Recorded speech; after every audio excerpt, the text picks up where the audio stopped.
নামাজ অধ্যায়ের মধ্যে একটা হাদিস আসছে, আল্লাহর প্রিয় নবী নামাজের ইমামতি করছেন মসজিদে নববীর মধ্যে, পেছনে সাহাবায়ে কেরাম সবাই দাঁড়ানো। খেয়াল করে শুনবেন, আল্লাহর প্রিয় নবী নামাজ পড়াচ্ছেন, নিয়ত করবেন, এর পূর্বে বলেন তোমরা কে আছো পেছনে কাতার বন্দী হও, তোমরা এভাবে বিচ্ছিন্ন হয়ে থাকিও না। প্রিয় নবী একবারের জন্য পেছনে তাকান নাই। প্রিয় নবী বলেছেন তোমরা কি মনে করো আমি প্রিয় নবী শুধু সামনে দেখি? আমি সামনে যেমন দেখি পেছনেও তেমন দেখি।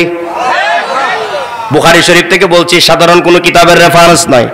আল্লাহর প্রিয় নবী বলেন তোমাদেরকে আমি সামনে যেভাবে দেখি পেছনেও সেভাবে দেখি, তোমরা মনে করিও না আমি পেছনে দেখি না।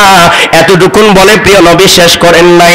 আল্লাহর প্রিয় নবী বললেন, ও আমার সাহাবীরা শুনো, শুধুমাত্র আমি পেছনে দেখি তা কিন্তু নয়, তোমাদের অন্তরের জল্পনা কল্পনা বাসনা কামনা কি চিন্তা করো কি ভাবো আমি নবী তাও দেখি তাও জানি। আওয়াজ দিয়ে বলুন সুবহানাল্লাহ। সেই নবীর উম্মত আমরা, সহজ কথা নয়। আমরা কোন নবীর উম্মত? যেই নবী আমাদেরকে দেখেন, যেই নবী আমাদের মনের খবর জানেন। যদি কেউ বিশ্বাস করে নবী দেখেন না, মনের খবর জানেন না, তাহলে সেই নবী নিয়ে তারা থাকুক, সেটা আমাদের নবী নন। কিন্তু আমাদের নবী হলেন আমাদেরকে দেখেন এবং অন্তরের খবর জানেন। ঠিক না বেঠিক? ঠিক না বেঠিক?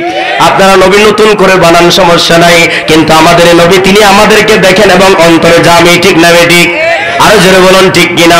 আল্লাহর প্রিয় নবী বলেন, ও আমার উম্মতরা শোনো, তোমরা যেখান থেকে আমি নবীর উপর দরুদ শরীফ পড়বা, যে অবস্থায় পড়বা, যে এলাকা থেকে পড়বা, বাংলাদেশ হোক, ইন্ডিয়া হোক, পাকিস্তান হোক, আরব হোক এবং অনারব হোক, আমেরিকা হোক, লন্ডন হোক, যেখানে হোক না কেন, যে এলাকা থাকুন না কেন, গৌর নদীতে বসে বসে যদি প্রিয় নবীর উপর দরুদ শরীফ পড়েন, এই দরুদ শরীফটা এখানে সীমাবদ্ধ থাকে না। আমার নবী বলেন আমি নবী তোমাদের দরুদের আওয়াজ আপন কানে শুনতে পায়। জোরে বলেন না সুবহানাল্লাহ।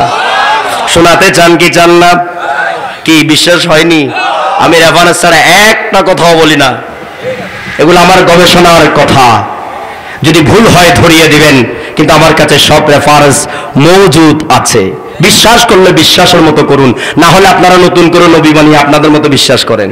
কিন্তু আমাদের নবীর ব্যাপারে যেমন তেমন কথা আমরা অন্য সহ্য করতে পারবো না। আল্লাহর ব্যাপারে যেমন তেমন কথা আমরা সহ্য করতে পারবো না। ঠিক না বেঠিক? ওলি আল্লাহর ব্যাপারে যেমন তেমন কথা আমরা বেঁচে থাকতে সহ্য করতে পারবো না। কারা কারা রাজি আছেন হাত তুলে দেখান। নারে তাকবীর, নারে তাকবীর, নারে রিসালাত, নারে রিসালাত। ওলি আল্লাহ যেখানে, ওলি আল্লাহ যেখানে, আল্লাহ সবাইকে কবুল করুক, আমিন। আচ্ছা একবার দরুদ শরীফ শোনাবেন, একটু মহব্বত দিয়ে শোনান। আল্লাহুম্মা সাল্লি আলা, মাশাআল্লাহ, নাবিয়েনা শাফিয়েনা মাওলানা ওয়া সাল্লিম আল্লাহুম্মা